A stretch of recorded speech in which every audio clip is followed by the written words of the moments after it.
Welcome to Servants of the Lord Ministries. Bienvenue à Servants of the Lord Ministries. Mon nom est Dr. Keith Jenkins et je suis le coordinateur international de Servants of the Lord Ministries. Avant de commencer mon message d'aujourd'hui, je veux vous partager la mission de ce ministère qui a été donnée à Joseph Hitchcock, le fondateur de Servants of the Lord Ministries il y a de nombreuses années. Dieu lui a dit, « J'ai des enfants dans chaque nation et tu as des frères et des sœurs dont le cœur crie vers moi. Ils m'ont demandé un ministère, des bénédictions et des dons. Je leur ai donné ces choses et cela les a bénis. Mais il y a une partie de leur esprit qui n'a jamais été comblée et qui est réservée à une relation intime avec moi. Maintenant, leur cœur crie vers moi, juste pour moi. C'est à eux que je t'envoie. Car je ne veux pas qu'ils mettent les années qu'il t'a fallu pour arriver jusqu'à moi, parce qu'il n'y avait personne pour te montrer comment faire à l'époque. Servants of the Lord Ministries est un ministère d'enseignement et de formation envoyé au corps du Christ pour atteindre les personnes qui ont un cœur selon Dieu. Ce message est destiné à ceux qui veulent apprendre à le connaître et grandir en lui. Aujourd'hui, je vais vous parler de Dieu en tant que rémunérateur. Paul a dit, il a écrit dans Hébreux 11, verset 6 et Hébreux 11, je lis le verset 6.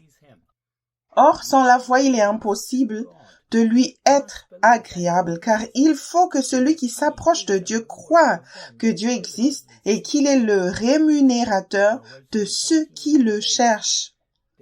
En 1828, Noah Webster a défini rémunérateur comme suit, celui qui récompense, celui qui rétribue ou récompense.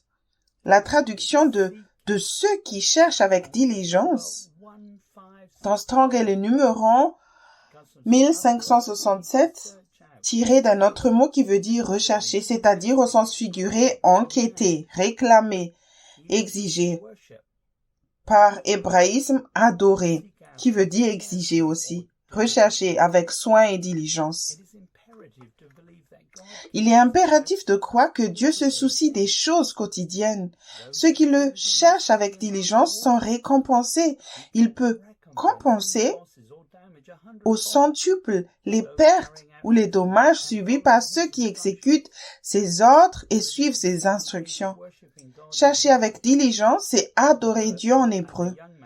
Arthur Burth, qui dans sa jeunesse portait les bagages de Smith Wigglesworth, a dit, vous devez adorer Dieu tant devant le trône de sa puissance que devant le trône de sa sagesse. Les personnes qui recherchent Dieu et étudient sa parole entre deux périodes chargées, ils recherchent ou désirent sa présence. Dans les moments d'inconfort, ils peuvent même implorer la présence de Dieu en l'adorant de tout leur cœur plutôt qu'en pensant à leurs problèmes. Pierre a écrit dans 2 Pierre, chapitre 1, verset 5, au verset 9, c'est 2 Pierre, chapitre 1. Je vais commencer par le verset 5. À cause de cela même, faites tous vos efforts pour joindre à votre foi la vertu, à la vertu la science. Verset 6. À la science la tempérance, à la tempérance la patience, à la patience la piété. Verset 7. À la piété l'amour fraternel, à l'amour fraternel l'amour. Verset 8. Car si ces choses sont en vous, et y sont avec abondance, elles ne vous laisseront point oisifs ni stériles pour la connaissance de notre Seigneur Jésus-Christ. Verset 9. Mais celui en qui ces choses ne sont point est aveugle, il ne voit pas de loin, et il a mis en oubli la purification de ses anciens péchés. Dans le Message Bible, 2 Pierre 1, verset 5 à 9 dit, ne perdez donc pas une minute pour construire sur ce qui vous a été donné en complétant votre foi de base par un bon caractère, une compréhension spirituelle, une vigilante discipline, une patience passionnée, un émerveillement respectueux, une amitié chaleureuse et un amour généreux, chaque dimension s'intégrant l'une dans l'autre et développant les autres. Si ces qualités sont actives et se développent dans vos vies, aucune herbe ne poussera sous vos pieds, aucun jour ne passera sans récompense à mesure que vous mûrissez dans votre connaissance de notre Maître Jésus. Sans ces qualités, vous ne pouvez pas voir ce qui se trouve juste devant vous, inconscient du fait que votre ancienne vie de péché a été effacée des livres. Tu devrais avoir un palmarès d'épreuves et de difficultés sous la grâce de Dieu qui valorise encore un peu plus ta foi avec les précieuses promesses de Dieu. Si ce n'est pas le cas, pourquoi pas? David a écrit dans les Psaumes, chapitre 34, verset 1 au verset 9. Ce sont les Psaumes, chapitre 34, je lis le verset 1. C'est un psaume de David. Lorsqu'il contrefit l'insensé en présence d'Abimelech et qu'il s'en alla chasser par lui. Je bénirai l'Éternel en tout temps. Sa louange sera continuellement dans ma bouche. Verset 2. Mon âme se glorifiera en l'Éternel. Les débonnaires l'entendront et se réjouiront. Verset 3. Magnifiez l'Éternel avec moi, et exaltons ensemble son nom. Verset 4. J'ai cherché l'Éternel, et il m'a répondu et m'a délivré de toutes mes frayeurs. Verset 5. Ils ont regardé vers lui, et ils ont été illuminés de et leurs faces n'ont pas été confuses. Verset 6. Verset 7. L'ange de l'Éternel campe autour de ceux qui le craignent, et il les arrache au danger. Verset 8. L'ange de l'Éternel campe autour de ceux qui le craignent, et il les arrache du danger. Verset 9. Sentez et voyez combien l'Éternel est bon. Heureux l'homme qui cherche en lui son refuge. Dans le Message Bible, le psaume 34, verset 1 à 7 dit « Je bénis Dieu chaque fois que j'en ai l'occasion, mes poumons se gonflent de ses louanges. Je vis et je respire Dieu. Si les choses ne vont pas bien, écoutez ceci et soyez heureux. Rejoins-moi pour répandre la nouvelle, ensemble faisant passer le mot. Dieu m'a rencontré plus qu'à mi-chemin. Il m'a libéré de mes peurs anxieuses. Regarde-le, donne-lui ton sourire le plus chaleureux. Ne lui cache jamais tes sentiments. Quand j'étais désespéré, j'ai appelé et Dieu m'a sorti d'un mauvais pas.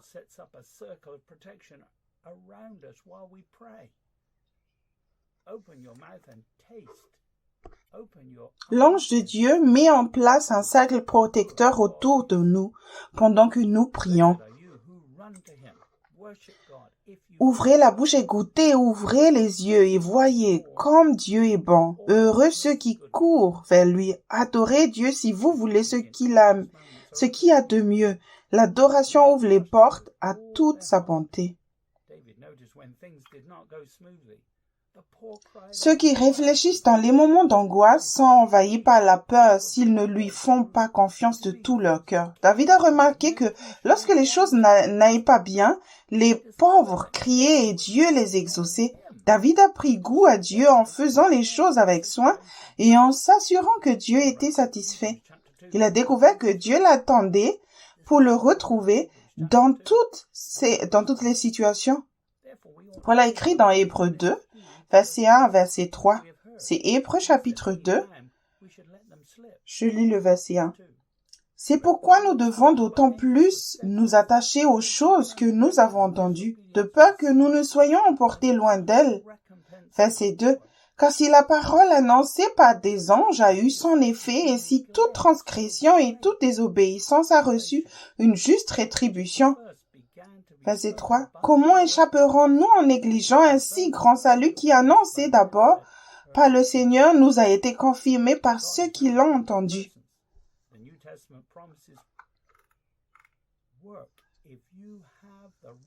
Dieu ne fait pas exception de personne. Les promesses du Nouveau Testament fonctionnent si tu as les bonnes priorités. Il y a des conditions, mais c'est la même chose que pour tout le monde. Car tous ont péché et sont privés de Dieu. ne cherchent pas les bénédictions. Ceux qui ont transmis la bonne nouvelle et écrit les évangiles ont payé un prix élevé pour suivre le Christ. Beaucoup ont fait face à la persécution après avoir partagé la bonne confession que le Christ a été crucifié par les Juifs religieux qui servaient de maîtres et se sont trompés eux-mêmes en suivant leur propre tradition. Paul a écrit dans 1 Corinthiens 15, versets 49 et 50. C'est 1 Corinthiens chapitre 15, je commence par le verset 49. Et de même que nous avons porté l'image du terrestre, nous porterons aussi l'image du céleste. Verset 50. Ce que je dis, frères, c'est que la chair et le sang ne peuvent hériter le royaume de Dieu et que la corruption n'hérite pas l'incorruptibilité. Si tu accomplis des choses dans ta faiblesse, comme le Christ, et non dans ta propre force, tu seras récompensé. Apprends à l'écouter de façon et à lui obéir constamment. Si tu as écouté une fausse voix pour le bien de ta chair, la corruption est toujours en toi. Jésus est mort pour les péchés du monde entier, mais ceux qui continuent à confesser le même péché encore et encore sont toujours corrompus. Personne n'héritera non plus de quoi que ce soit en suivant les traditions juives. Jésus a dit dans Apocalypse 2, verset 26, jusqu'au verset 29, c'est Apocalypse 2, je lis le verset 26. À celui qui vaincra et qui gardera jusqu'à la fin mes œuvres, je donnerai autorité sur les nations. Verset 27. Il les pètera avec un verge de fer, comme on brise les vases d'argile, ainsi que moi-même j'en ai reçu le pouvoir de mon Père. Verset 28. Et je lui donnerai l'étoile du matin. Verset 29. Que celui qui a des oreilles entende ce que l'Esprit dit aux églises. Dans le Message Bible, Apocalypse 2, verset 26 au verset 28 dit: Voici la récompense que j'ai pour chaque conquérant. Pour tous ceux qui persévèrent, refusant d'abandonner, vous dominerez les nations. Votre domination de berge et roi sera aussi ferme qu'un bâton de fer, leur résistance fragile comme des pots d'argile. C'est le don que mon Père m'a fait. Je vous le transmets et avec lui l'étoile du matin. L'évangile que tu as entendu était probablement une demi-vérité selon laquelle Jésus est venu avec une grande puissance et non dans la faiblesse et qu'il a tout accompli parfaitement parce qu'il est le Fils de Dieu. Au moment du salut, on aurait dû te dire que Jésus est venu à la ressemblance de la chair pécheresse la première fois et qu'il n'a pas utilisé sa nature divine pour faire quoi que ce soit. C'est la clé de son succès. La vérité, c'est que Jésus a obtenu tout ce dont il avait besoin en obéissant à l'Esprit. Nous lisons dans Ésaïe 55, versets 6 à 9. C'est le livre d'Ésaïe, chapitre 55, je commence par le verset 6. Cherchez l'Éternel pendant qu'il se trouve, invoquez-le tandis qu'il est prêt. Verset 7. Que le méchant abandonne sa voie et l'homme d'iniquité ses pensées, qu'il retourne à l'Éternel qui aura pitié de lui, à notre Dieu qui ne se lasse pas de pardonner. Verset 8. Car mes pensées ne sont pas vos pensées et vos voix ne sont pas mes voix, dit l'Éternel. Verset 9. Autant les cieux sont élevés au-dessus de la terre, autant mes voix sont élevées au-dessus de vos voix et mes pensées au-dessus de vos pensées. Ta priorité est maintenant la présence de Dieu et son approvisionnement. Lorsque Dieu répond à tes besoins, ne te détends pas non plus. Utilise la grâce pour en obtenir davantage en étudiant et en te repentant de ce que Dieu t'a déjà montré personnellement, la conviction. Ta foi en la bonté de Dieu sera récompensée. Les injustes doivent abandonner toute idée de servir deux maîtres, car il n'y a pas de grâce pour cela dans le royaume de Dieu. Paul écrit dans Philippiens 4, verset 11 au verset 13. C'est Philippiens chapitre 4, je lis le verset 11. Ce n'est pas en vue de mes besoins que je dis cela, car j'ai appris à être content de l'état où je me trouve. Verset 12. Je sais vivre dans l'humiliation et je sais vivre dans l'abondance. En tout et partout, j'ai appris à être rassasié et à avoir faim. et être dans l'abondance et à être dans la disette. Verset 13, je puis tout par celui qui me fortifie. Reste soumis à Dieu dans les situations compliquées et tu auras l'occasion d'entendre et d'apprendre chaque jour ce qui est vraiment important. Apprends à être dirigé et contrôlé par l'Esprit et tu n'auras plus besoin d'une autre leçon de la part de Dieu. Salomon écrit dans Proverbes 3, verset 33 ou verset 35. C'est Proverbes chapitre 3, je lis le verset 33. La malédiction de l'Éternel est dans la maison du méchant, mais il bénit la demeure des justes. Verset 34. Il se moque des moqueurs, mais il fait grâce aux humbles. Verset 35. Les sages hériteront la gloire, mais les insensés ont la honte en partage. Dans la Message Bible, Proverbe 3, verset 33 à 35 dit la malédiction de Dieu frappe la maison des méchants, mais il bénit la maison des justes. Il ne fait pas de cadeaux aux sceptiques orgueilleux. Mais si tu n'as pas de chance, il est là pour t'aider. La vie sage est récompensée par des honneurs. La vie stupide est récompensée par le prix de l'idiot. C'est de la haute trahison et de la méchanceté de la méchanceté que de décider de quoi que ce soit par soi-même. Car son royaume est ici maintenant par l'Esprit. Jésus comprend, mais il n'y a pas d'excuses et il n'y a que des raisons pour lesquelles tu ne peux pas entendre, faire confiance et obéir. Les raisons de la méchanceté peuvent être identifiées et éliminées par un profond repentir. Notre justice vient du fait que nous vivons par la foi. Ceux qui croient que la foi ne sert qu'à des choses plus importantes seront laissés derrière. Demande à Dieu les petites choses maintenant, afin que, par la foi, tu puisses grandir et profiter de son approvisionnement et apprendre à connaître son cœur. Ne méprise pas quelqu'un qui demande à Dieu au sujet des petites choses. Si tu ne demandes pas à Dieu dans les petites choses, tu ne consulteras pas Dieu pour les questions plus importantes. Paul a écrit dans Hébreux 11, versets 1 à 3. C'est Hébreux 11. Je lis le verset 1. Or, la foi est une ferme assurance des choses qu'on espère, une démonstration de celles qu'on ne voit pas. Verset 2. Pour l'avoir possédé, les anciens ont obtenu un témoignage favorable. Verset 3. C'est par la foi que nous reconnaissons que le monde a été formé par la parole de Dieu, en sorte que ce qu'on voit n'a pas été fait de choses visibles. Le mot assurance dans Strong est le numéro 5287.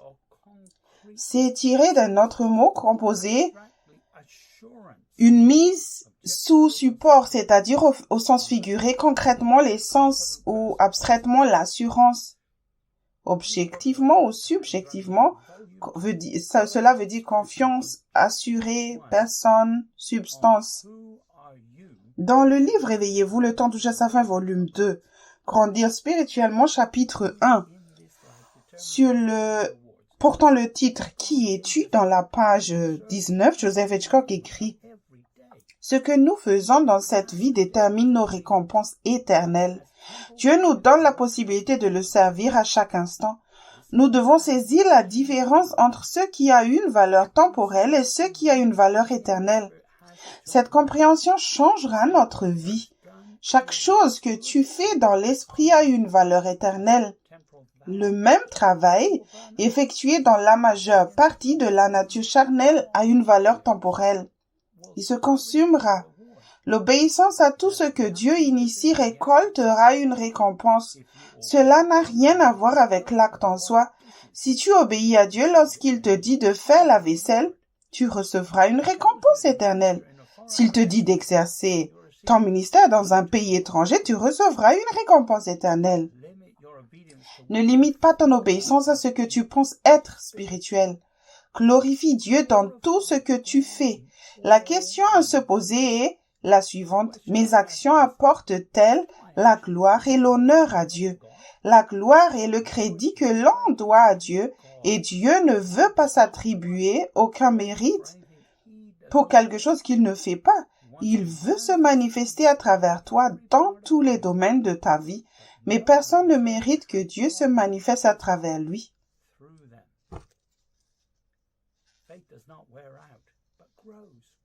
La foi ne s'use pas, mais grandit lorsqu'elle est libérée dans ce qui est la parole de vérité révélée avec droiture. Dieu a donné à l'humanité la foi pour un mode de vie que personne ne pourrait jamais penser ou imaginer. La foi est présente là où il y a l'espoir d'une récompense ou d'un héritage spirituel. Jean dit dans 1 Jean 2, verset 14 au verset 15. C'est 1 Jean, chapitre 2, je lis le verset 14. Je vous ai écrit, Père, parce que vous avez connu celui qui est dès le commencement. Je vous ai écrit, jeunes gens, parce que vous êtes forts et que la parole de Dieu demeure en vous et que vous avez vaincu le malin. Verset 15. N'aimez point le monde, ni les choses qui sont dans le monde. Si quelqu'un aime le monde, l'amour du Père n'est point en lui. Car tout ce qui est dans le monde, la convoitise de la chair, la convoitise des yeux et l'orgueil de la vie, ne vient point du Père, mais vient du monde. La foi n'est pas proéminente chez un croyant charnel parce que ses priorités sont fausses. Il est aveuglé par la corruption de ce monde, par la convoitise des yeux. Nous n'avons pas besoin de la technologie humaine. L'orgueil de la vie se trouve chez ceux qui ont une sagesse terrestre et qui savent de maître. Jésus a dit dans Matthieu 7, verset 7 à verset 11. C'est l'évangile de Matthieu, chapitre 7, je lis le verset 7. Demandez et l'on vous donnera. Cherchez et vous trouverez. Frappez et l'on vous ouvrira. Verset 8, car quiconque demande reçoit, celui qui cherche trouve et l'on ouvre à celui qui frappe. Verset 9, lequel de vous donnera une pierre à son fils s'il lui demande du pain? Verset 10, ou s'il demande un poisson, lui donnerait-il un serpent? Verset 11, si donc méchants, comme vous l'êtes, vous avez donné de bonnes choses à vos enfants, à combien plus forte raison votre Père qui est dans les cieux donnera-t-il de bonnes choses à ceux qui les lui demandent? Dans le livre Réveillez-vous, le temps touche à sa fin, volume 2, Grandir spirituellement au chapitre 6, portant le titre Vivre dans le royaume, à la page 98, Joseph Hitchcock dit « Tu ne peux pas vivre dans le royaume de Dieu si tu ne le cherches pas avec diligence. Tu peux aller à l'église tous les dimanches et assister à une étude biblique chaque semaine. Cela ne suffit pas. Tu dois t'humilier et t'approcher de lui avec un cœur ouvert. Alors Dieu s'approchera de toi. » Selon Jacques, chapitre 4, verset 8. Tu crois peut-être que si tu cherches Dieu, il t'enlèvera ce que tu considères comme précieux. Ce que tu considères comme précieux relève-t-il du domaine temporel ou du domaine éternel? Dieu choisit toujours les plus grandes bénédictions. Ses récompenses ont bien plus de valeur que tu ne peux l'imaginer. Ce que tu peux voir est temporel et passe. Humilie-toi et saisis ton héritage éternel avant que le temps n'expire. Commence par te débarrasser de ce à quoi tu t'accroches dans cette vie. Cela t'amènera aussi à te poser plus de questions. Salomon a dit dans Proverbe 3, verset 7. C'est Proverbe chapitre 3, je lis le verset 7. Ne sois point sage à tes propres yeux, crains l'Éternel et détourne-toi du mal. Dieu t'a donné la foi pour entendre, faire confiance et obéir constamment. Tout le monde ne vit pas par la foi. La plupart utilisent plutôt leur pensée et ont foi en ce qu'ils savent déjà. Le diable n'a pas besoin d'inventer un meilleur plan ou une meilleure stratégie. Il peut utiliser ce qu'il a utilisé précédemment parce que personne n'apprend spirituellement. Tu ne comprends pas les choses de Dieu ou n'échapperas pas au mal en utilisant ta tête. Jésus parlait dans Luc chapitre 9, verset 23 au verset 26. C'est l'évangile de Luc chapitre 9, je lis le verset 23. Puis il dit à tous, « Si quelqu'un veut venir après moi, qu'il renonce à lui-même, qu'il se charge chaque jour de sa croix et qu'il me suive. » Verset 24, « Car celui qui voudra sauver sa vie la perdra, mais celui qui la perdra à cause de moi la sauvera. » Verset 25, « Et que servirait-il à un homme de gagner tout le monde s'il se détruisait ou se perdait lui-même » Verset 26, « Car quiconque aura honte de moi et de mes paroles, le Fils de l'homme aura honte de lui quand il viendra dans sa gloire et dans celle du Père et des saints anges. » Il n'y a pas de règles pour suivre le Christ, mais il y a des conditions. Tu ne parviendras pas à accomplir des tâches spirituelles plus importantes si Jésus ne prend pas toutes les décisions dans ta vie par l'Esprit. Ceux qui recherchent sa volonté permise se trompent eux-mêmes. Tu peux demander à Dieu si tu peux boire une tasse de café. Et il te répondra oui à chaque fois. Mais cela ne veut pas dire que c'est la volonté de Dieu que tu boives du café quand tu le veux. Le grand évangéliste Charles Grandison finit de 1792 à 1875 a dit que lorsque les chrétiens arrêteront de boire du café, nous aurons un réveil. Servir de maître et tu auras honte lorsque Jésus apparaîtra. Les dénominations tièdes s'éloignent déjà de la vérité sous un faible niveau de pression et continuent à pécher parce qu'elles ne sont pas disposées à payer le prix pour suivre le Christ. Si tu ne renonces pas systématiquement à toi-même et que tu ne charges pas de ta croix chaque jour, ta foi est faible, sans vie ou morte. Paul a écrit dans Romains chapitre 8, verset 6 au verset 8. C'est Romains 8? Je lis le verset 6. Et l'affection de la chair, c'est la mort, tandis que l'affection de l'esprit, c'est la vie et la paix.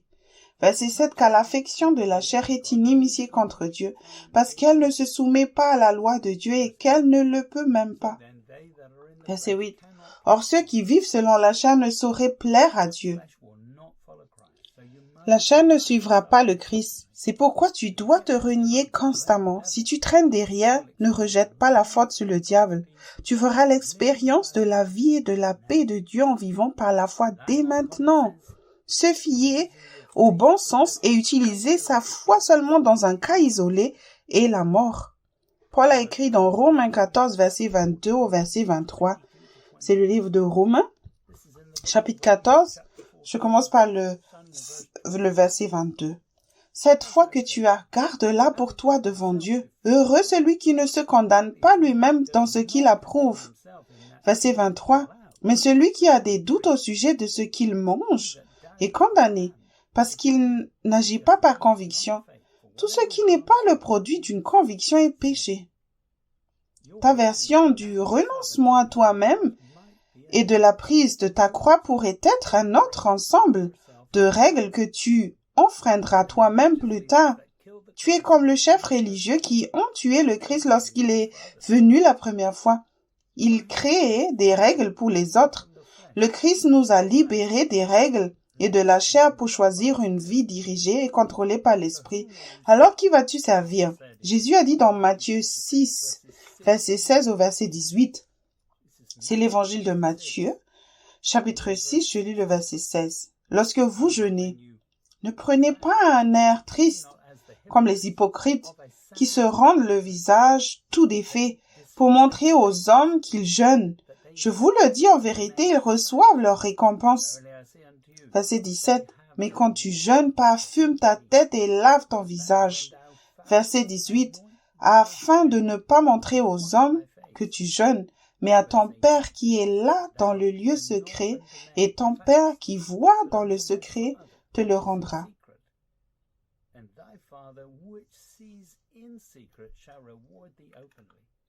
Dans la Message Bible, Matthieu 6, verset 16 à 18 dit, « Lorsque tu pratiques une discipline qui te prive de nourriture pour mieux te concentrer sur Dieu, n'en fais pas un spectacle. Cela peut faire de toi une petite célébrité, mais cela ne fera pas de toi un saint. Si tu t'entraînes intérieurement, agis normalement extérieurement. Fais un shampoing. Lave et peine-toi les cheveux, brosse-toi les dents, lave-toi le visage. Dieu n'a pas besoin d'artifice pour attirer l'attention. Il n'oubliera pas ce que tu fais et il te récompensera bien. Tu n'as pas besoin de donner à Dieu une adresse physique ou un compte bancaire pour recevoir ses récompenses. Ce que tu fais en secret se traduira par quelque chose d'extérieur. Les autres peuvent voir si tu portes la couronne de vie.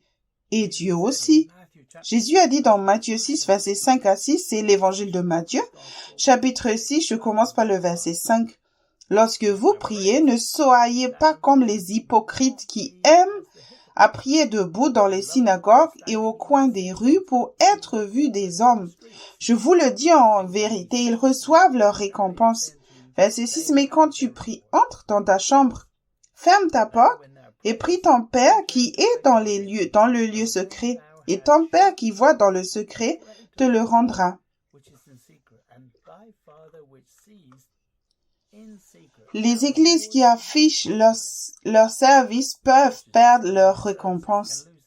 Internet est un endroit pratique pour faire de la publicité pour des services comme d'autres entreprises, organisations ou œuvres de bienfaisance. Tu peux être félicité pour tes bonnes œuvres par d'autres personnes, mais perdre ainsi des récompenses spirituelles.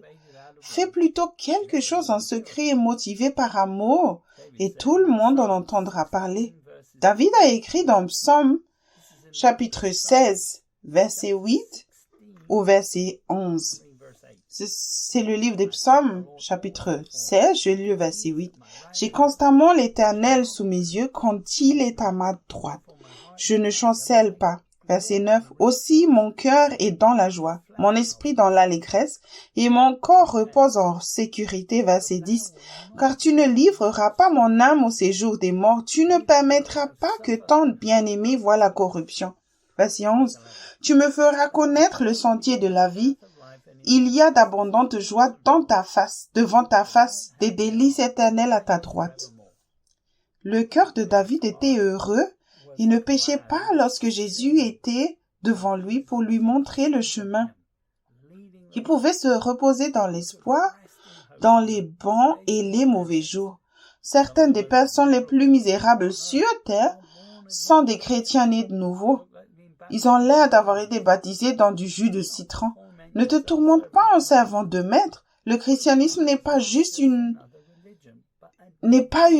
notre religion, mais une expérience divine dans sa main droite avec la paix et la joie sur terre et ton Père céleste fournissant tout ce dont tu as besoin. Paul a écrit dans Romains 14, verset 17 au verset 19. C'est Romains chapitre 14, je commence par le verset 17. Car le royaume de Dieu, ce n'est pas le manger et le boire, mais la justice, la paix et la joie par le Saint-Esprit. Verset 18. Celui qui sert Christ de cette manière est agréable à Dieu et approuvé des hommes. Verset 19. Ainsi donc, recherchons ce qui contribue à la paix et à l'édification mutuelle. Jésus règne, alors tu devrais expérimenter la paix de Dieu qui surpasse toute compréhension et la joie à travers une vie de foi. As-tu fait de Jésus ton Seigneur en renonçant constamment à toi-même et en obéissant au Saint-Esprit? Rien ne peut t'empêcher de faire l'expérience de son amour. Si ce n'est ton refus de suivre le Christ, si tu ne peux pas suivre le Christ et toujours anxieux, poursuis d'abord les choses qui contribuent à la paix de Dieu et qui édifient les autres. Paul écrit dans Hébreux 12, versets 12 à 14. C'est Hébreux chapitre 12, je lis le verset 12. Fortifiez donc vos mains languissantes et vos genoux affaiblis. Verset 13. Et suivez avec vos pieds des voies droites, afin que ceux qui est boiteux ne dévient pas, mais plutôt se raffermissent. Verset 14. Recherchez la paix avec tous et la sanctification, sans laquelle personne ne verra le Seigneur. Paul écrivait à des convertis excommuniés par les Juifs religieux et mis à l'écart de la cité de David. Ils n'étaient pas à l'aise à vivre dans des conditions modestes parmi les païens. Les nouveaux convertis ont perdu leurs belles maisons, leurs biens et leurs bons emplois dans la ville après avoir confessé le Christ comme leur Seigneur et Sauveur. Ils étaient traités comme des criminels, mais ils étaient au bon endroit lorsque les Romains ont détruit la ville en l'an 70 de notre ère. Dans des circonstances similaires, tu deviendras las, faible, et tu abandonneras le chemin étroit en regrettant quelque chose que tu avais dans le passé en servant la chair. Jésus a dit dans Matthieu 6, verset 31 au verset 33, c'est l'évangile de Matthieu, chapitre 6, je lis le verset 31. Ne vous inquiétez donc point et ne dites pas, que mangerons-nous, que boirons-nous, de quoi serons-nous vêtus? Verset 32. Car toutes ces choses, ce sont les païens qui les recherchent. Votre Père céleste sait que vous en avez besoin. Verset 33. Cherchez premièrement le royaume et la justice de Dieu, et toutes ces choses vous seront données par-dessus. Tes priorités sont fausses si tu ne cherches pas quotidiennement la justice et le royaume de Dieu à travers la vie, même dans les situations compliquées. Un jour ou l'autre, ta communication ne fonctionnera plus, car maintenant ta justice consiste en la foi et l'obéissance constante au Saint-Esprit. Jésus a dit dans Jean chapitre 16, verset 7. C'est l'évangile de Jean, chapitre 16, je lis le verset 7. Cependant, je vous dis la vérité. Il vous est avantageux que je m'en aille, car si je ne m'en vais pas, le consolateur ne viendra pas vers vous, mais si je m'en vais, je vous l'enverrai. Le mot avantageux dans Strong est le numéro 4851, tiré d'un autre mot, y compris son alternatif, qui veut dire porter ensemble, contribuer, c'est-à-dire au sens propre rassembler, ou au sens figuré conduire, en particulier participe neutre, comme non avantage, être meilleur pour, rassembler, être expédient pour, être bon ou être profitable pour. Jésus a dit à ses disciples qu'il valait mieux pour eux qu'ils s'en aillent. Qu'y a-t-il de mieux que d'avoir un maître comme Jésus? Le Saint-Esprit est le meilleur enseignant pour chaque disciple sur le chemin étroit, avec le bon motif et la bonne attitude. Il est avec toi 24 heures sur 24 et 7 jours sur 7. Il ne peut rien t'enseigner sur le chemin spacieux. Tu oublieras tout ce qu'il t'a dit par souci de ta chair en quelques minutes si tu sais te mettre. Pierre parlait de Jésus dans Actes 5, verset 31 et verset 32. C'est Actes chapitre 5, je lis le verset 31. Dieu l'a élevé par sa droite comme prince et sauveur pour donner à Israël la repentance et le pardon des péchés. Verset 32. Nous sommes témoins de ces choses, de même que le Saint-Esprit que Dieu a donné à ceux qui lui obéissent. Il est le prince de la paix pour tous ceux qui sont sous pression en suivant le Maître et qui ont besoin de la grâce pour se repentir. Les disciples, avec le pardon des péchés, recevaient la grâce et la vérité pour changer intérieurement. Toutes les ressources du ciel sont là pour que tu ailles à la racine des problèmes et que tu obéisses à la volonté divine en pensée, en but et en action chaque jour. La puissance du Saint-Esprit est donnée sans restriction à ceux qui se sont repentis de leurs œuvres mortes. Jésus a dit à ses disciples, dans Jean 16, verset 12 au verset 15. C'est Jean chapitre 16, je lis le verset 12. J'ai encore beaucoup de choses à vous dire, mais vous ne pouvez pas les porter maintenant. Verset 13. Quand le consolateur sera venu, l'esprit de vérité, il vous conduira dans toute la vérité, car il ne parlera pas de lui-même, mais il dira tout ce qu'il aura entendu et il vous annoncera les choses à venir. Verset 14. Il me glorifiera parce qu'il prendra de ce qui est à moi et vous l'annoncera. Verset 15. Tout ce que le Père a est à moi. C'est pourquoi j'ai dit qu'il prend de ce qui est à moi et qu'il vous l'annoncera. Tout ce que le Père possède appartient désormais à Jésus. Jésus s'est dépouillé de sa nature divine pour mourir sur la croix. Pour les pécheurs, Jésus a été récompensé parce qu'il a obéi à l'esprit de vérité et fait la volonté de Dieu sur terre, et tu peux faire de même par la grâce. Le Père veut aussi te donner toutes choses. Comment peut-il te donner quoi que ce soit alors que tu t'accroches encore à quelque chose dans ce monde? Les récompenses disponibles maintenant sont pour ceux qui grandissent spirituellement dans le Christ. Les récompenses ne seront pas données avant que tu ne sois prêt et que tu n'aies passé le test de Dieu en suivant le Christ de manière constante. Pendant un certain temps, si tu échoues juste avant la fin de l'épreuve, tu devras recommencer, surtout si la tâche inclut de souffrir une certaine souffrance pour la justice et que personne d'autre n'a la maturité nécessaire pour le faire. Jésus a dit à ses propres disciples dans Jean chapitre 14, verset 1 au verset 7, c'est l'évangile de Jean, chapitre 14, je lis le verset 1. Que votre cœur ne se trouble point, croyez en Dieu et croyez en moi. Verset 2. Il y a plusieurs demeures dans la maison de mon Père. Si cela n'était pas, je vous l'aurais dit. Je vais vous préparer une place. Verset 3. Et lorsque je m'en serai allé et que vous aurez préparé une place, je reviendrai et je vous prendrai avec moi afin que là où je suis, vous y soyez aussi. Verset 4. Vous savez où je vais et vous en savez le chemin. Verset 5. Thomas lui dit, Seigneur, nous ne savons où tu vas. Comment pouvons-nous en savoir le chemin?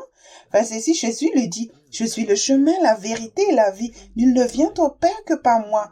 Verset 7. Si vous me connaissez, vous connaîtrez aussi mon Père. Et dès maintenant, vous le connaissez et vous l'avez vu. Jésus a utilisé sa mort pour préparer une place pour ses propres disciples. La mort a maintenant perdu son aiguillon. Pour tous ceux qui demandent tout à Dieu et reçoivent leur instruction quotidiennement, Jésus n'accomplissait pas ses propres œuvres, mais celles de son Père. Tu ne devrais avoir aucun doute quant à l'achèvement de l'œuvre du Père qu'il t'a confiée par l'obéissance à l'Esprit. C'est cela la foi du Christ. Paul a écrit dans Galates chapitre 2, verset 16. Néanmoins, sachant que ce n'est pas par les œuvres de la foi que l'homme est justifié, mais par la foi en Jésus-Christ. Nous aussi, nous avons cru en Jésus-Christ afin d'être justifiés par la foi en Christ et non par les œuvres de la foi, parce que nul chair ne sera justifié par les œuvres de la loi. Dieu peut tracer un chemin là où il semble n'y en avoir aucun. Tu peux avoir la foi du Christ si tu suis ses instructions chaque jour. Les disciples pensaient que Jésus utilisait son pouvoir divin jusqu'à ce qu'ils voient ses mains transpercées sous les clous. Si Jésus avait utilisé sa nature divine, nous serions tous perdus. Jésus s'adressait à ses disciples dans Matthieu 19, verset 28. C'est l'évangile de Matthieu, chapitre 19, je lis le verset 28. Jésus leur répondit, « Je vous le dis en vérité, quand le Fils de l'homme, au renouvellement de toutes choses, sera assis sur le trône de sa gloire. Vous qui m'avez suivi, vous serez de même assis sur 12 trônes et vous jugerez les 12 tribus d'Israël. » Matthieu 19, verset 29. « Et quiconque aura quitté à cause de mon nom ses frères ou ses sœurs ou son père ou sa mère ou sa femme ou ses enfants ou ses terres ou ses maisons recevra le centuple et héritera la vie éternelle. » Verset 30. « Plusieurs des premiers seront les derniers, plusieurs des derniers seront les premiers. » Si tu n'as encore rien perdu dans cette vie en suivant le Christ, tu ne vis pas par la foi. Il se peut même que tu sois en colère contre Dieu en utilisant ta foi pour essayer de regagner les choses que tu as perdues au début lorsque tu suivais le Christ. La qualification minimale pour obtenir un héritage dans son royaume et régner avec lui est de perdre quelque chose en suivant le Christ. Les premiers apôtres étaient préparés à régner sur les 12 tribus d'Israël s'ils restaient humbles. Paul a écrit dans 1 Corinthiens 9, verset 24. C'est 1 Corinthiens chapitre 9, je lis le verset 24. Ne savez-vous pas que ceux qui courent dans le stade courent tous, mais qu'un seul remporte le prix? Courez de manière à le remporter. Dieu avait l'embarras du choix parmi les nombreuses générations de l'Église pour combler les vides dans son royaume. Il y a des grandes récompenses, mais tu dois aussi être présent dans le royaume maintenant pour le recevoir. Jésus a dit dans Jean 12, verset 26, c'est l'évangile de Jean, chapitre 12, je lis le verset 26, « Si quelqu'un me sert, qu'il me suive, et là où je suis, là aussi sera mon serviteur. Si quelqu'un me sert, le Père l'honorera. » Dans le Message Bible, Jean 12, verset 26 dit, « Si l'un d'entre vous veut me servir, suivez-moi. Vous serez alors là où je suis, prêt à servir à tout moment. Le Père honorera et récompensera quiconque me sert. Ceux qui ne suivent pas le Christ perdent les récompenses qu'ils pourraient avoir maintenant. Nous avons maintenant la possibilité d'être conduits et contrôlés par l'Esprit grâce à ce que le Christ a fait. Penser est dangereux. Pierre parlait de Judas Iscariote. Actes chapitre 1, verset 16 et 17. C'est Actes chapitre 1, je lis le verset 16. Hommes, frères, il fallait que s'accomplisse ce que le Saint-Esprit dans l'Écriture a annoncé d'avance par la bouche de David au sujet de Judas qui a été le guide de ceux qui ont saisi Jésus. Verset 17. Il était compté parmi nous et il avait part au même ministère. L'abandon de la vérité par Judas Iscariote qui servait 2 maîtres a laissé une place vacante parmi les disciples pour Paul qui est arrivé plus tard. L'Église de Jésus-Christ, utilisant la grâce de Dieu avec sagesse pour obéir à l'Esprit, est encore la première à 7 heures dans la file d'attente pour tout autre poste vacant. Jean a écrit dans 2 Jean 1, verset 8 à 9. C'est 2 Jean chapitre 1, je lis le verset 8. Prenez garde à vous-même afin que vous ne perdiez pas le fruit de votre travail, mais que vous receviez une pleine récompense. Verset 9. Quiconque va plus loin et ne demeure pas dans la doctrine de Christ n'a point Dieu. Celui qui demeure dans cette doctrine a le Père et le Fils. Dans le Message Bible, 2 Jean 1, verset 8 à 9 dit « Et fais très attention à eux pour ne pas perdre ce à quoi nous avons travaillé avec tant de diligence ensemble. Je veux que tu reçoives toutes les récompenses qui t'attendent. Quiconque devient si progressiste dans sa pensée qu'il s'éloigne de l'enseignement du Christ s'éloigne de Dieu. Mais celui qui reste fidèle à l'enseignement reste fidèle au Père et au Fils. Assure-toi de toujours demander à Dieu dans les petites choses. La doctrine peut signifier l'enseignement, mais aussi l'apprentissage. Apprends à entendre Dieu dans les petites choses et tu l'entendras dans les grandes questions. Si tu ne suis pas l'exemple du Christ, tu n'apprendras jamais l'obéissance. Jacques écrit dans Jacques chapitre 1, verset 9 à 12. C'est Jacques chapitre 1, je lis le verset 9. Que le frère de condition humble se glorifie de son élévation. Verset 10. Que le riche au contraire se glorifie de son humiliation, car il passera comme la fleur de l'herbe. Verset 11. Le soleil s'est levé avec sa chaleur ardente. Il a desséché l'herbe, sa fleur est tombée et la beauté de son aspect a disparu. Ainsi le riche se flétrira dans ses entreprises. Verset 12. Heureux l'homme qui supporte patiemment la tentation, car après avoir été éprouvé, il recevra la couronne de vie que le Seigneur a promise à ceux qui l'aiment. Dans le Message Bible, Jacques 1, verset 9 à 12 dit « Quand les pauvres et les marginaux obtiennent un répit applaudi, et quand les riches arrogants sont ramenés à leur juste valeur applaudis. La prospérité est aussi éphémère, qu'une fleur sauvage, alors ne compte pas dessus. Tu sais que dès que le soleil se lève, déversant sa chaleur torride, la fleur se fane, ses pétales se flétrissent, et avant que tu t'en rendes compte, ce beau visage n'est plus qu'une tige stérile. Eh bien, c'est une image de la vie prospère. Au moment même où tout le monde la regarde avec admiration, elle se fane pour disparaître. Celui qui relève un défi difficile et parvient à le surmonter a beaucoup de chance. Pour ces personnes loyalement amoureuses de Dieu, la récompense est la vie et encore la vie. Ceux qui entendent Dieu tous les jours dans des situations compliquées ont une longueur d'avance. Ne te laisse pas distancer. Ceux qui récoltent la misère du péché ont aussi une chance de s'en sortir en recherchant la volonté parfaite de Dieu. Tout le monde a une chance de participer au plaisir de vivre par la foi s'il aime Jésus plus qu'il n'aime ce monde. Salomon a dit dans Ecclésiaste 3, verset 1 au verset 11.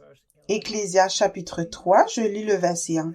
Il y a un temps pour tout, un temps pour toutes choses sous les cieux. Verset 2. Un temps pour naître et un temps pour mourir, un temps pour planter et un temps pour arracher ce qui a été planté. Verset 3. Un temps pour tuer et un temps pour guérir, un temps pour abattre et un temps pour bâtir. Verset 4. Un temps pour pleurer et un temps pour rire, un temps pour se lamenter et un temps pour danser. Verset 5. Un temps pour lancer des pierres et un temps pour ramasser des pierres, un temps pour embrasser et un temps pour s'éloigner des embrassements. Verset 6. Un temps pour chercher, un temps pour perdre, un temps pour garder et un temps pour jeter. Verset 7. Un temps pour déchirer, un temps pour coudre, un temps pour se taire et un temps pour parler. Verset 8. Un temps pour aimer et un temps pour haïr, un temps pour la guerre et un temps pour la paix. Verset 9. Quel avantage celui qui travaille retire-t-il de sa peine? Verset 10. J'ai vu à quelle occupation Dieu soumet les fils de l'homme. Verset 11. Il fait toutes choses bonnes en son temps. Même il a mis dans leur cœur la pensée de l'éternité. Bien que l'homme ne puisse pas saisir l'œuvre que Dieu fait, du commencement jusqu'à la fin. Faire chaque chose exactement au moment où Dieu l'a dit est une véritable adoration. Jésus est maintenant Seigneur par l'Esprit et le choix du moment est important. Si tu ne fais pas exactement ce qu'il dit avec le bon motif et la bonne attitude, alors tu pèches.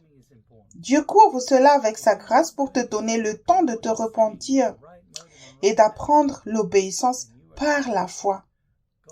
Paul a écrit dans Philippiens 2, verset 10 au verset 11. C'est Philippiens, chapitre 2, je lis le verset 10. Afin qu'au nom de Jésus, tout genou fléchisse dans les cieux, sur la terre et sous la terre. Verset 11.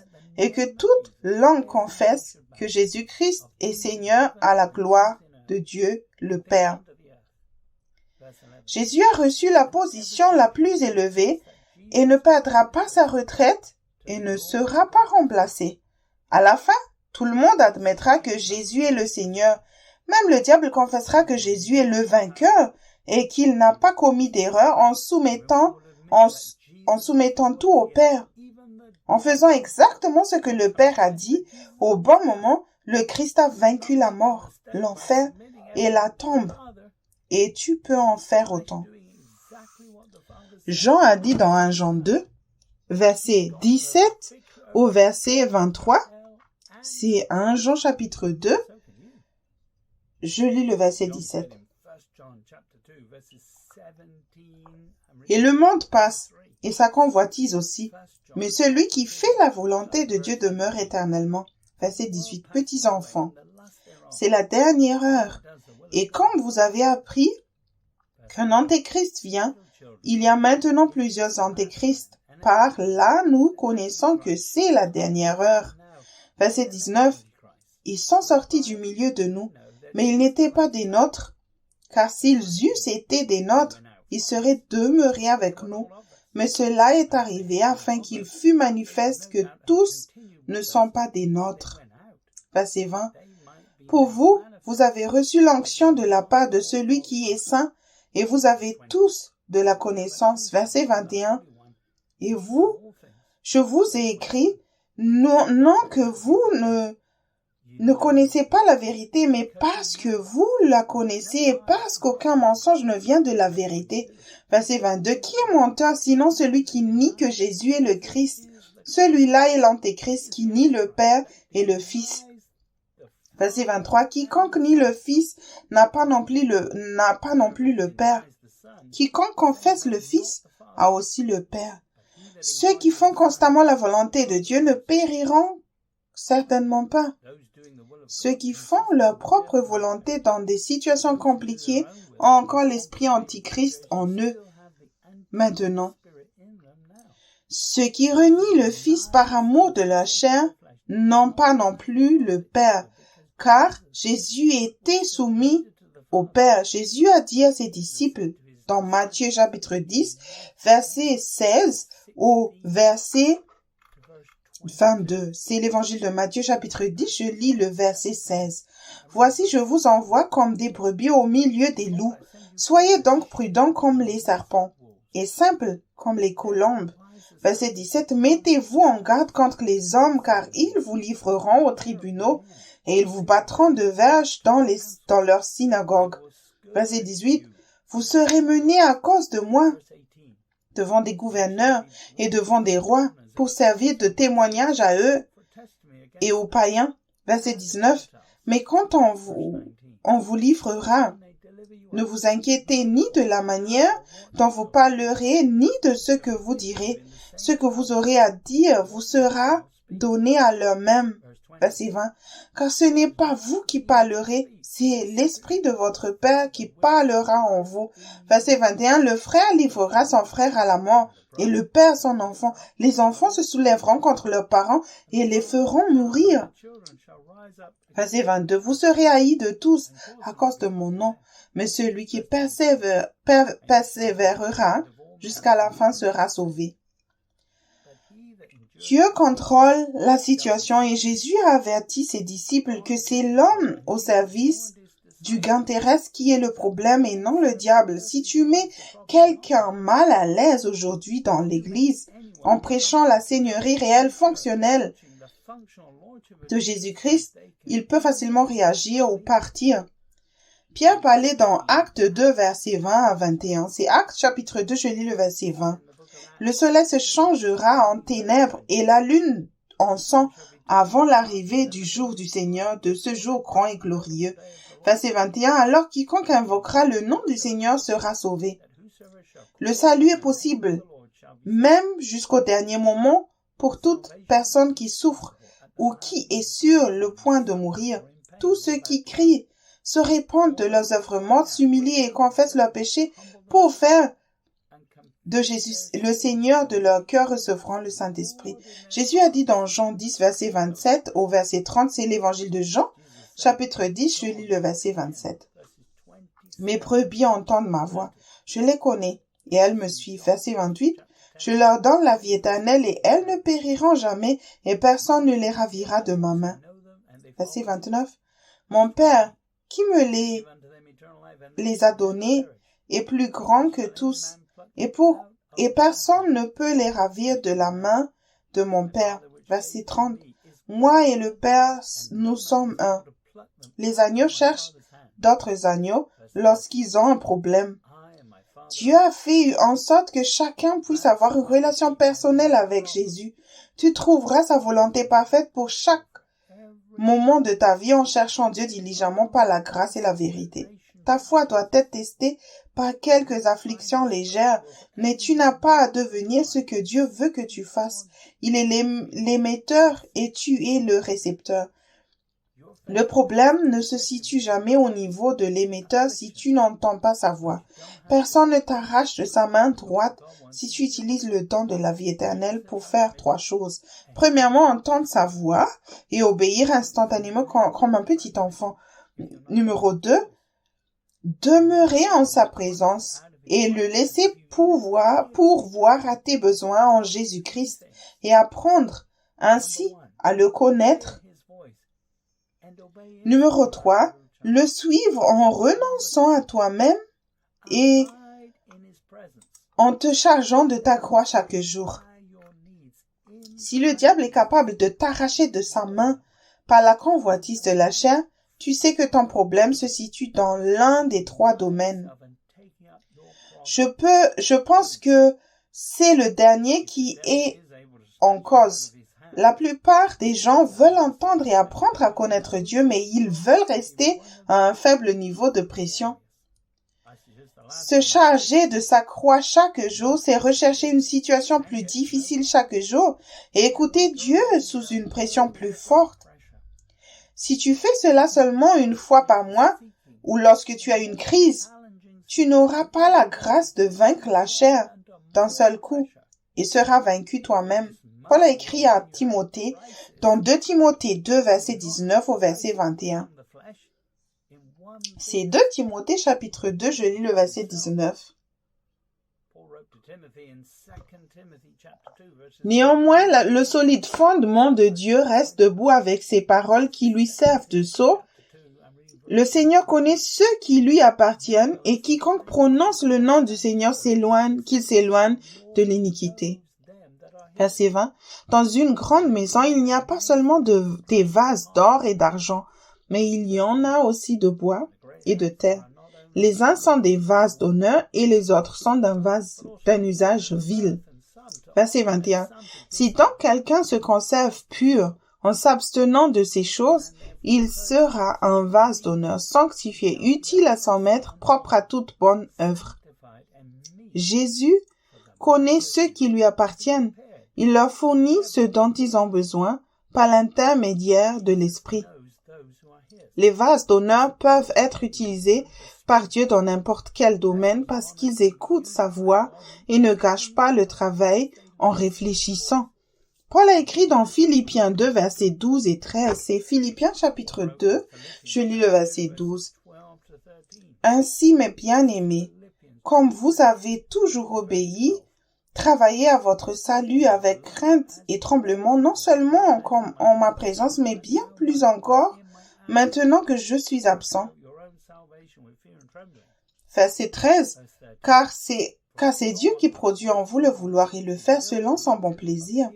Dans la Bible amplifiée édition classique, Philippiens 2, versets 12 à 13 dit « C'est pourquoi, mes chers amis, de même que vous avez toujours obéi à mes suggestions, de même maintenant, non seulement avec l'enthousiasme dont vous feriez preuve en ma présence, mais bien plus encore, parce que je suis absent, travaillez, cultivez, menez jusqu'au but et achevez pleinement votre propre salut avec respect, crainte et tremblement.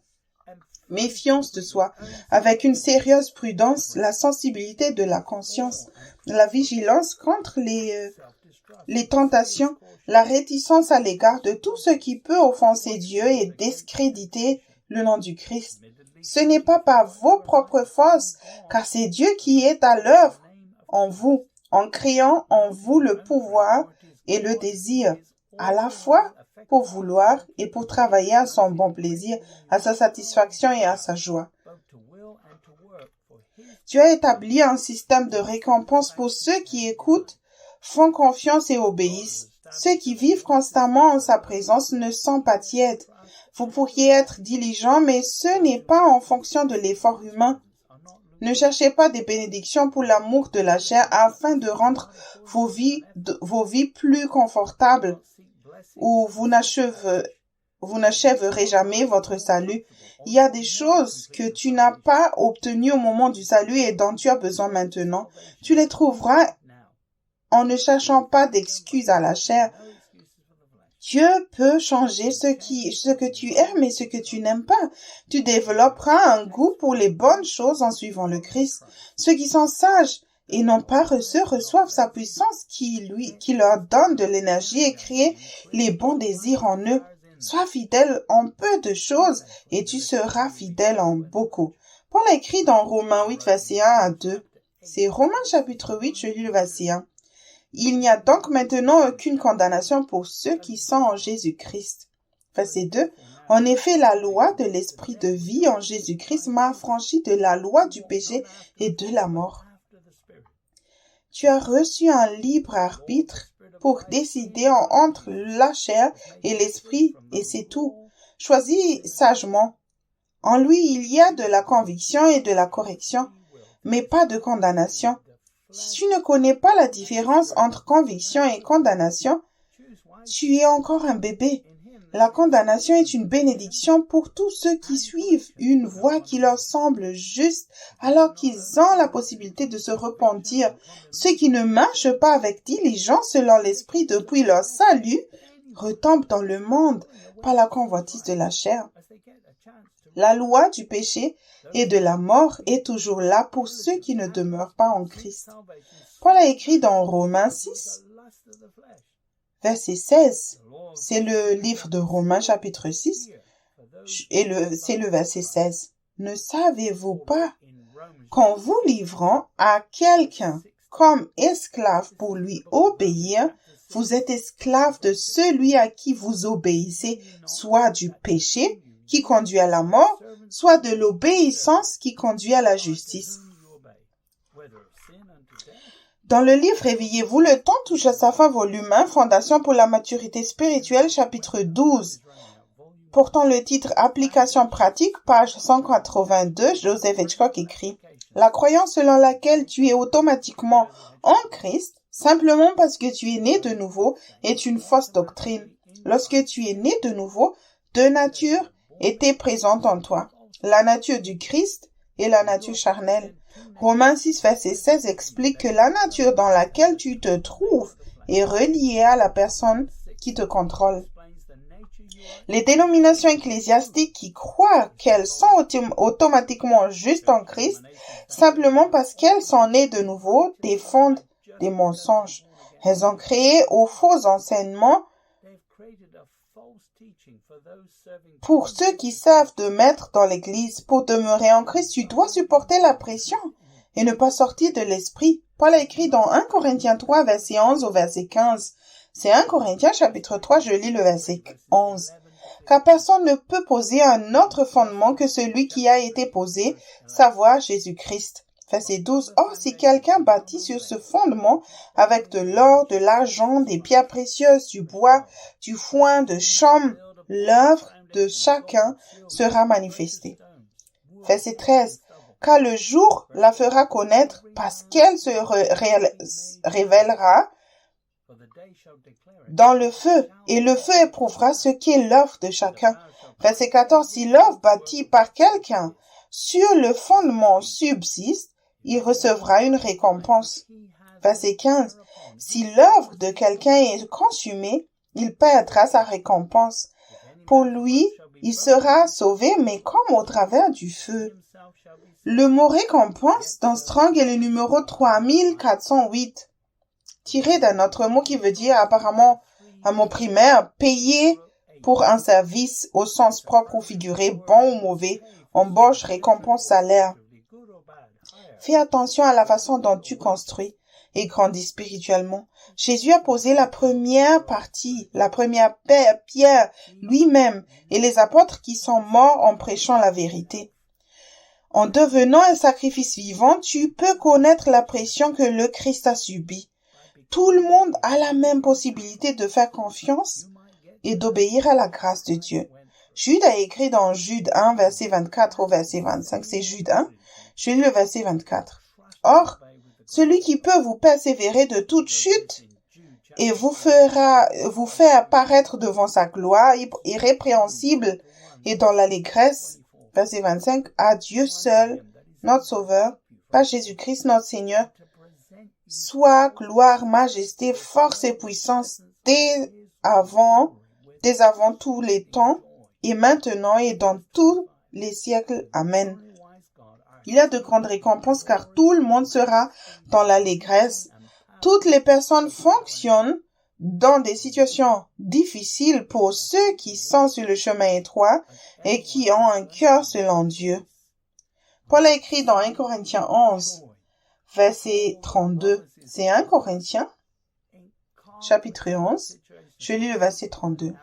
Mais quand nous sommes jugés, nous sommes châtiés par le Seigneur, afin que nous ne soyons pas condamnés avec le monde. Tu seras condamné avec le monde si tu résistes au châtiment et à la correction dont tu as besoin pour grandir. Tu recevras la meilleure aide soumise à quelqu'un qui suit le Christ de façon constante sur le chemin étroit. Jésus a dit dans Jean 5, verset 30, c'est l'évangile de Jean, chapitre 5, je lis le verset 30.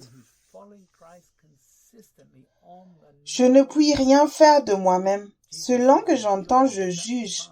Et mon jugement est juste, parce que je ne cherche pas ma volonté, mais la volonté de celui qui m'a envoyé.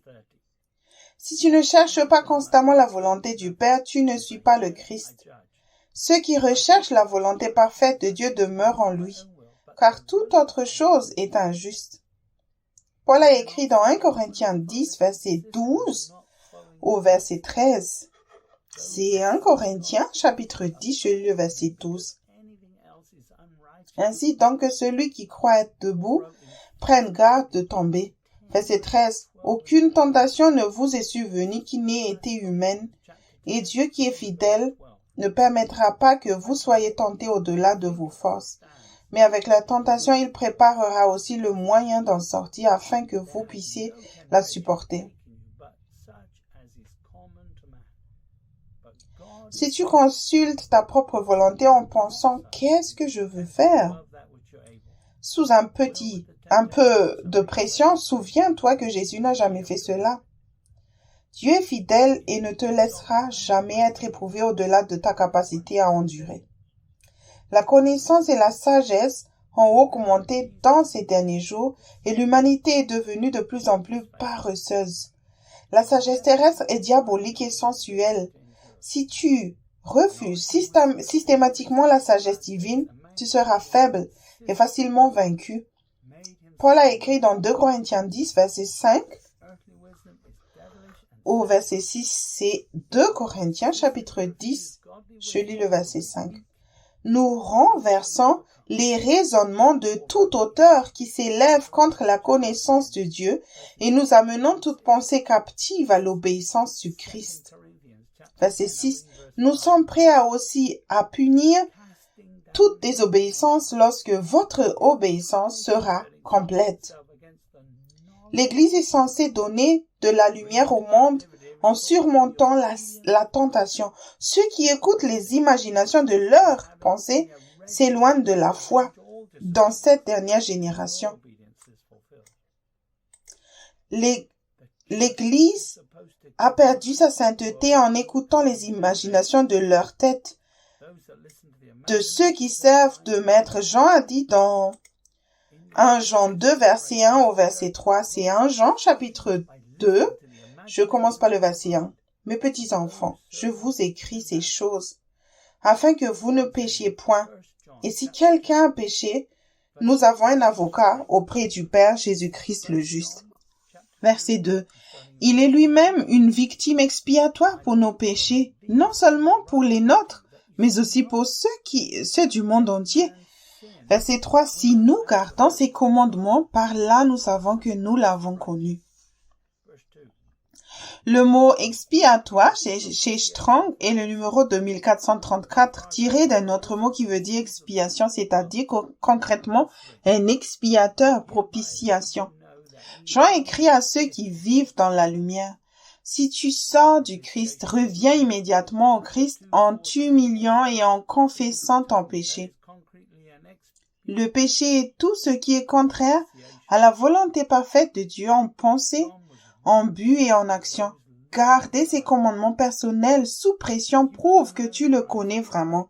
Il peut s'agir de quelque chose de simple comme l'heure de se coucher ou de se lever. La tentation d'utiliser ta pensée pour prendre des décisions augmente partout alors que ce monde devient de plus en plus rapide au service d'une économie mondiale déchue. Nous lisons dans Deutéronome 28, versets 1 et 2.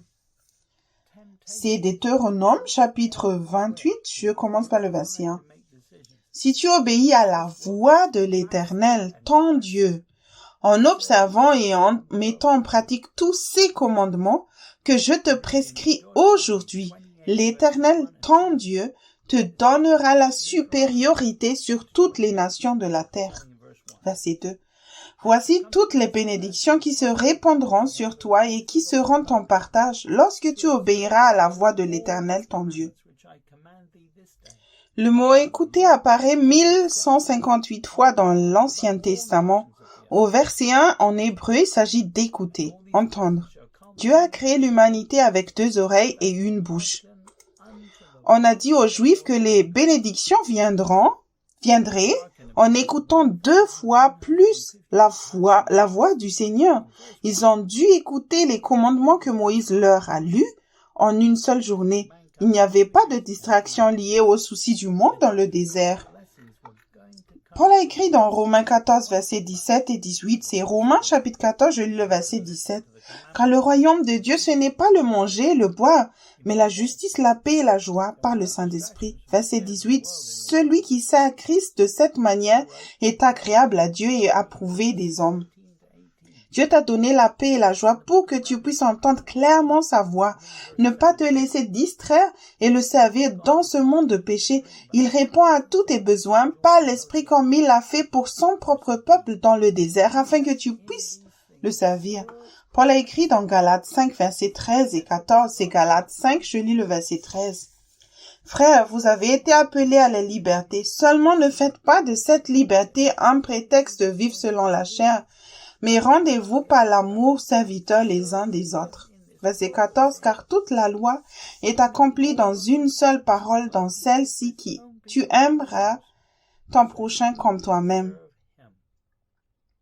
En aimant Dieu de tout ton cœur et en aimant ton prochain comme toi-même, tu ne donneras pas l'occasion à la chair de pécher.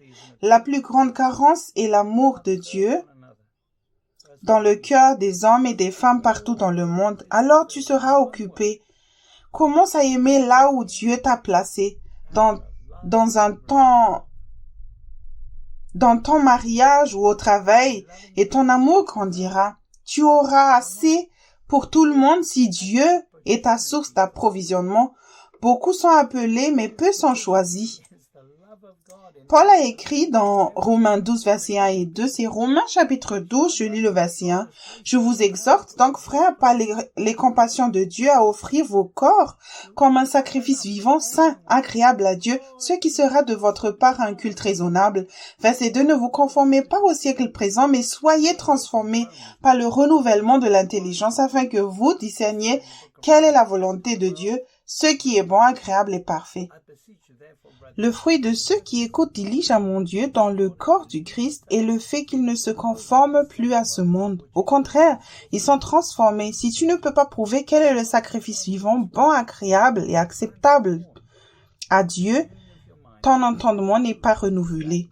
Paul a écrit dans 1 Corinthiens 10, verset 1 au verset 11. 1 Corinthiens chapitre 10, je commence par le verset 1.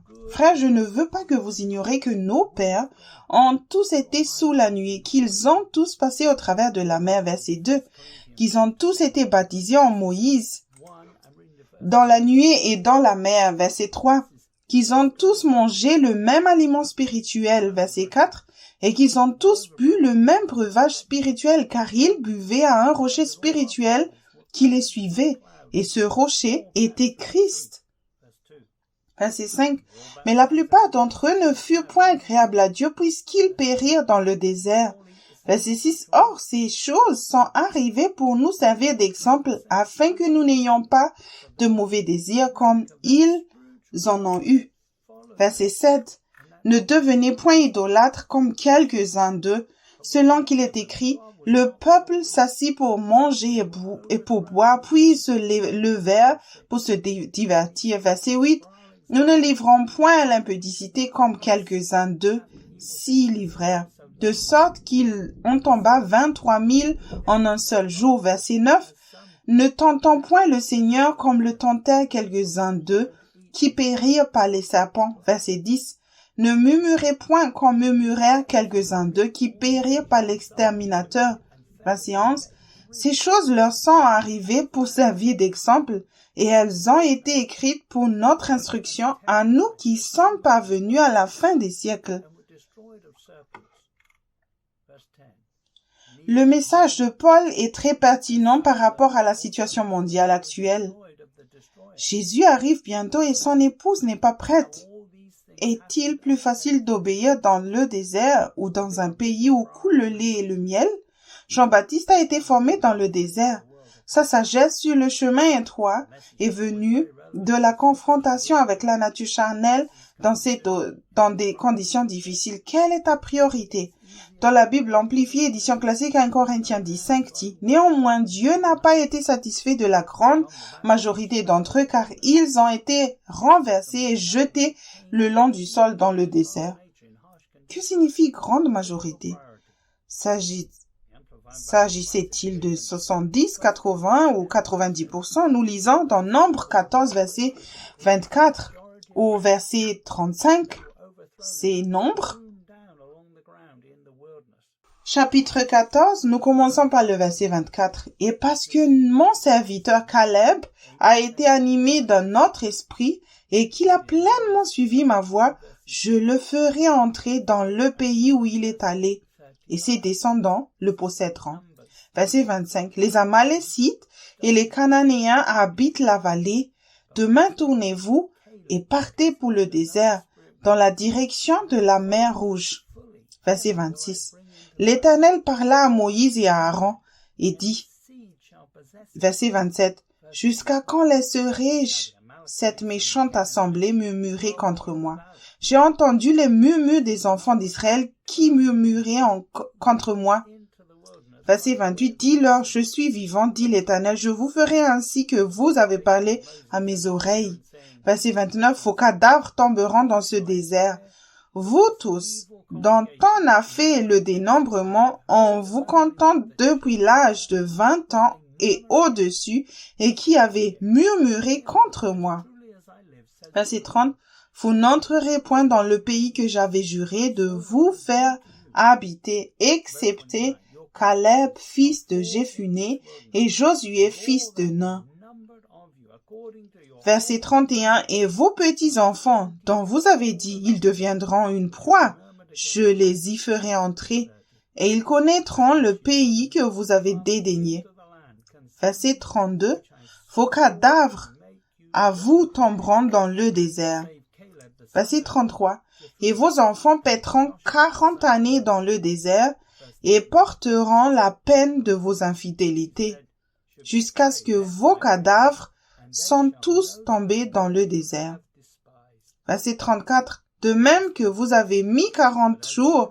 à explorer le pays, vous porterez la peine de vos iniquités 40 années, une année pour chaque jour, et vous saurez ce que c'est que d'être privé de ma présence. » Verset 35. « Moi l'Éternel j'ai parlé, et c'est ainsi que je traiterai cette méchante assemblée qui s'est réunie contre moi.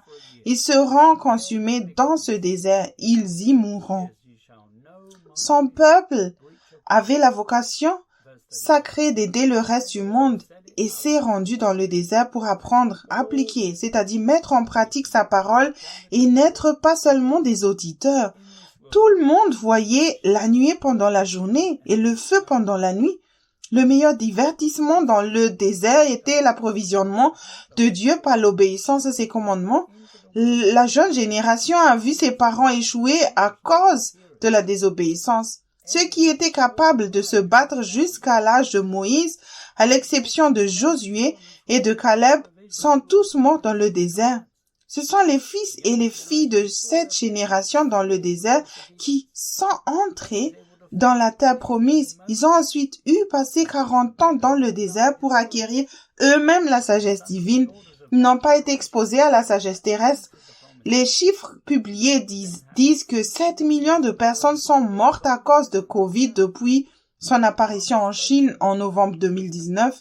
Cela représente moins de 0,1% de la population mondiale qui compte aujourd'hui plus de 7 milliards. Le Covid est toujours là et le virus peut muter.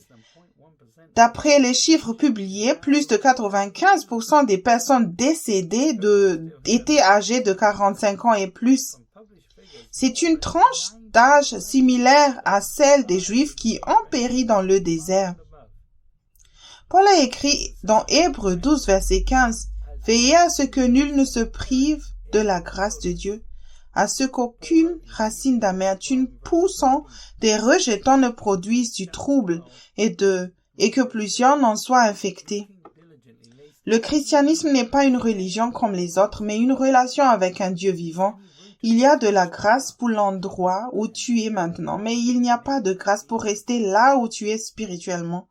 La foi sans l'obéissance à l'esprit est morte, dénuée de sens et inactive. Jacques a écrit dans Jacques chapitre 3 verset 14 au verset 18. C'est Jacques chapitre 3, je lis le verset 14. Mais si vous avez dans votre cœur un zèle amer et un esprit de dispute, ne vous glorifiez pas et ne mentez pas contre la vérité. Verset 15. Cette sagesse n'est point celle qui vient d'en haut, mais elle est terrestre, charnelle, diabolique. Verset 16. Car là où il y a un zèle amer et un esprit de dispute, il y a du désordre et toutes sortes de mauvaises actions. Verset 17. La sagesse d'en haut est premièrement pure, ensuite pacifique, modérée, conciliante, pleine de miséricorde et de bons fruits, exempte de duplicité, d'hypocrisie. Verset 18. Le fruit de la justice est semé dans la paix par ceux qui recherchent la paix. Ceux qui ont de fausses priorités sont plus intéressés par le soulagement à court terme dans le monde pour le bien de leur chair. Ceux qui avaient une sagesse terrestre se sont rébellés contre Moïse. Recherche la bonne sagesse maintenant en renonçant à toi-même et en te chargeant de ta croix chaque jour. Si tu dis quelque chose de contraire à la vérité, l'esprit s'attristera. Il se peut même que tu reçoives une épine dans la chair pour te garder humble comme Paul. Après avoir acquis des connaissances, tu dois acquérir de l'expérience dans l'application de la parole de vérité révélée avec droiture. Le chemin étroit te gardera humble pour que tu ne te gonfles pas de connaissances. Dans la Bible amplifiée, édition classique, Nombre 14, verset 31 dit « Mais tes petits que tu disais être une proie, je les ramènerai et ils connaîtront le pays que tu as méprisé et rejeté. Le royaume de Dieu est là maintenant pour t'aider avec la paix et la joie. Cependant, tu dois encore entrer dans le royaume des cieux et en devenant comme un petit enfant. As-tu mépris le pays dans lequel Dieu te fait entrer? » Nous lisons dans Jean 1, verset 9 au verset 15. C'est l'évangile de Jean, chapitre 1, je lis le verset 9. Cette lumière était la véritable lumière, qui en venant dans le monde éclaire tout homme. Verset 10. Elle était dans le monde, et le monde a été fait par elle, et le monde ne l'a point connue. Verset 11. Elle est venue chez les siens, et les siens ne l'ont point reçue. Verset 12. Mais à tous ceux qui l'ont reçue, à ceux qui croient en son nom, elle a donné le pouvoir de devenir enfants de Dieu, lesquels sont nés. Verset 13.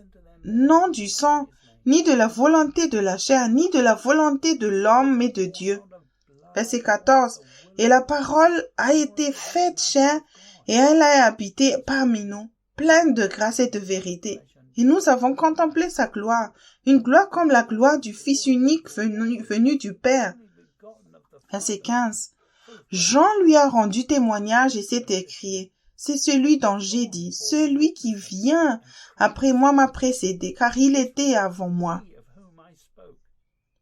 Depuis la chute, l'homme a commencé à vivre dans les ténèbres en servant ce qui le mettait à l'aise par la chair. Jésus est le seul exemple d'un être humain fonctionnant parfaitement que tout le monde peut observer et suivre.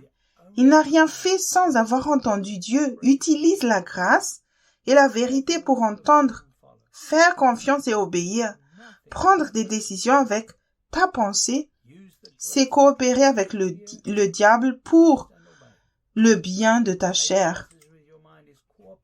Jean-Baptiste a pu rendre un vrai témoignage de Jésus parce qu'il avait été formé dans le désert à écouter Dieu en premier. Les chefs religieux n'ont même pas reconnu Jésus parce qu'ils utilisaient encore leur tête pour essayer de parvenir à la vérité. Paul a écrit dans 1 Corinthiens 2, 14 jusqu'au verset 16. C'est 1 Corinthiens chapitre 2. Je lis le verset 14. « Mais l'homme animal ne reçoit pas les choses de l'Esprit de Dieu, car elles sont une folie pour lui, et il ne peut les connaître parce que c'est spirituellement qu'on en juge. » Verset 15. « Lorsque l'homme spirituel, au contraire, juge de tout, et il n'est lui-même jugé par personne. » Verset 16. « Car qui a connu la pensée du Seigneur pour l'instruire? Or nous avons la pensée de Christ. » Dieu a une école à classe unique pour tous. On l'appelle le chemin étroit parce que personne ne peut comprendre ses voies avec la pensée corrompue.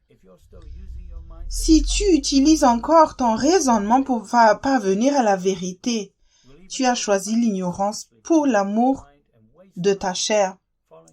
Tu vas même reculer spirituellement en utilisant ton intelligence et en perdant du temps à suivre une voie qui te semble juste. Nous lisons dans Proverbe 5, verset 21 au verset 23. Proverbe 5, je lis le verset 21. « Les voies de l'homme sont devant les yeux de l'Éternel, qui observe tous ses sentiers. » Verset 22. « Le méchant est pris dans ses propres iniquités. Il est saisi par les liens de son péché. » Verset 23. « Il mourra faute d'instruction et chancellera par l'excès de sa folie. » Dans la Message Bible, Proverbe 5, verset 21 à 23 dit: « Note bien que Dieu ne rate aucun de tes mouvements. Il est conscient de chacun de tes pas. L'ombre de ton péché te rattrapera. Tu te retrouveras à trébucher sur toi-même dans l'obscurité. La mort est la récompense d'une vie indisciplinée. Tes décisions insensées te piègent dans une impasse. Dieu contrôle les récompenses maintenant à cause de l'aveuglement de l'homme. Tout ce que tu vois avec tes yeux est passager et temporel.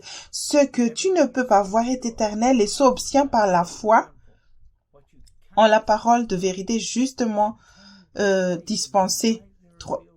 Jésus a dit dans Jean chapitre 10 verset 1 au verset 5, c'est l'évangile de Jean chapitre 10 et je commence par le verset 1. « En vérité, je vous le dis, celui qui n'entre pas par la porte dans la bergerie, mais qui y monte par ailleurs est un voleur et un brigand. » Verset 2. « Mais celui qui entre par la porte est le berger des brebis. » Verset 3. « Le portier lui ouvre et les brebis entendent sa voix. Il appelle par leur nom les brebis qui lui appartiennent et il les conduit dehors. » Verset 4. « Lorsqu'il a fait sortir toutes ses propres brebis, il marche devant elles. Et les brebis le suivent parce qu'elles connaissent sa voix. » Verset 5. « Elles ne suivront point un étranger, mais elles fuiront loin de lui parce qu'elles ne connaissent pas la voix des étrangers. » Tout ce que Jésus a créé est conçu pour réagir au son de sa voix. Il est Seigneur. Es-tu le Seigneur de ta vie? Si tu veux entendre, apprendre à connaître et suivre Jésus, alors je te recommande ce livre « Mes brebis entendent ma voix » par Joseph Hitchcock. Si tu veux prendre un nouveau départ, le faire Seigneur et vivre dans la lumière, semer dans l'esprit chaque jour, faire l'expérience du plein salut et de la liberté en se repentant de façon constante, alors je peux te recommander le livre « Réveillez-vous, le temps touche à sa fin », volume 1, Fondation pour une maturité spirituelle de Joseph Hitchcock. Si tu veux grandir spirituellement, ne pas avoir l'esprit mondain et pas venir à la maturité, je te recommande le livre Réveillez-vous, le temps touche à sa fin, volume 2, Grandir spirituellement de Joseph Hitchcock. N'accepte pas une version contrefaite du christianisme basée sur des œuvres mortes religieuses, où tu n'as ni à te renier ni à te charger de ta croix chaque jour. Tu dois t'assurer que tu t'engages sur le chemin étroit, le chemin spacieux qui mène à la destruction à fière allure. Une pancarte indiquait le ciel est par ici et de nombreuses personnes bien intentionnées qui fréquentent l'église sont sur le chemin spacieux. Si tu sais que tu as résisté à la vérité et que tu veux savoir pourquoi, je peux te recommander le livre La prison dorée, édition révisée de Joseph Hitchcock. Aujourd'hui, je t'ai parlé au sujet de rémunérateur. Je crois que Dieu a le meilleur plan pour ta vie quand tu passes au travers de ses écritures.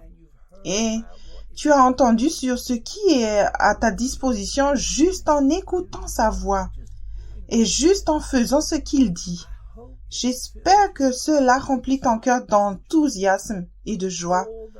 Toutes ces promesses et toutes ces bénédictions qui sont à disposition. Viens à ce point où tu es fervent en prenant ta croix chaque jour. Tu n'as pas à faire un grand écart chaque jour. Ce que nous avons à faire est comme être aventurier, opter pour un entraînement dont nous ne savons même pas où est la ligne d'arrivée, mais nous obéissons juste et nous faisons confiance et nous cherchons un meilleur moyen d'entendre et d'obéir Dieu. J'espère que c'est ton désir. J'espère que cet message t'a embrasé avec un feu divin. Père, je prie que chacun qui écoute, qu'il reconnaisse que tu veux qu'ils aient toutes choses. Et tu as payé pour cela avec un prix exorbitant, afin qu'ils aient vraiment tout. Père, je prie que toute personne, que les personnes ici ne tournent pas le dos à Christ, que personne n'oublie ce qui a été accompli, le prix qui a été payé, qu'ils utilisent l'opportunité qui leur a été offerte d'obtenir plus, d'entendre et d'obéir davantage dans le nom de Jésus. Amen. Dieu te bénisse. Et merci d'avoir écouté. Tu trouveras un résumé des écritures utilisées dans le message d'aujourd'hui sous la vidéo, soit par écrit, soit via un lien vers un site web. Nos coordonnées suivront à la fin de ce message. Que Dieu te bénisse et merci d'avoir écouté.